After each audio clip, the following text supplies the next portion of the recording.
రేవంత్ రెడ్డి మాట ఇచ్చిన ప్రకారం 2 లక్షల రుణమాఫీ ఏదైతే ఉందో ఆగస్టు 15 నాడు అందరి అకౌంట్లలో డిపాజిట్ చేయడం జరుగుతుందని వాగ్దానం చేయడం జరిగింది. ఈ కార్యక్రమం ఏదైతే ఉందో ప్రస్తుత ఆర్థిక పరిస్థితుల దృష్ట్యా ఇది రైతులందరికీ చాలా గొప్ప విషయం. మరియు ఇలాంటి ఆర్థిక పరిస్థితుల్లో 2 లక్షల రుణమాఫీ అనేది చాలా సాహసోపేత నిర్ణయం. రైతులకు మేలు చేయాలనే ఉద్దేశంతో రేవంత్ రెడ్డి గారు చాలా గొప్ప కార్యక్రమాన్ని తీసుకోవడం జరిగింది.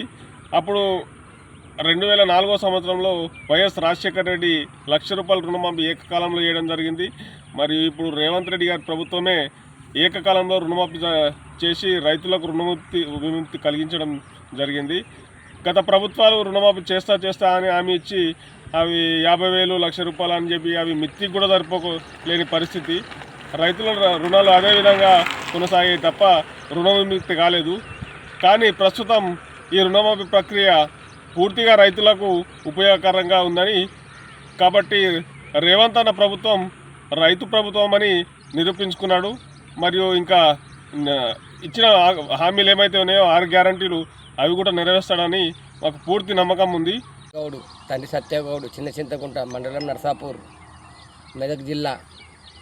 నాకు అప్పుడు రాజశేఖర్ రెడ్డి 2004 ఏకకాలంలో రుణమాఫీ అయింది.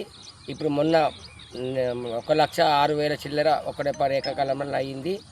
ఈయన ప్రభుత్వం కాంగ్రెస్ ప్రభుత్వం రైతుల ప్రభుత్వం అని రైతులతో ఆలోచన చేస్తారని మేము నమ్ముతున్నాం విశ్వాసంగా. 6 గ్యారెంటీలలో కూడా ఇది కరెంటు రుణమాఫీ, అది కరెంటు 200 యూనిట్లు, మళ్ళీ 500 సిలిండరు, మళ్ళీ ఆడవాళ్ళకు ఉచితంగా బస్సు ప్రయాణం, ఇవన్నీ చేయడం జరిగింది. మళ్ళీ రైతులకు కూడా మరి నడమ ఇయ్యలేరు, ఏది చనిపోతే రైతు బీమా ఇప్పుడు ఇస్తామని మళ్ళీ వాళ్ళు తీసుకుంటున్నారు. మరి రేవంత్ అన్నది ప్రభుత్వము, కాంగ్రెస్ ప్రభుత్వము ప్రజలది, మరి పాలన ప్రజలకు అందుతుంది. నాయకులు కాకుండా మరి రైతులు కూడా బాగుపడేటట్టు చేస్తుందని మేము విశ్వసిస్తున్నాం, నమ్ముతున్నాం.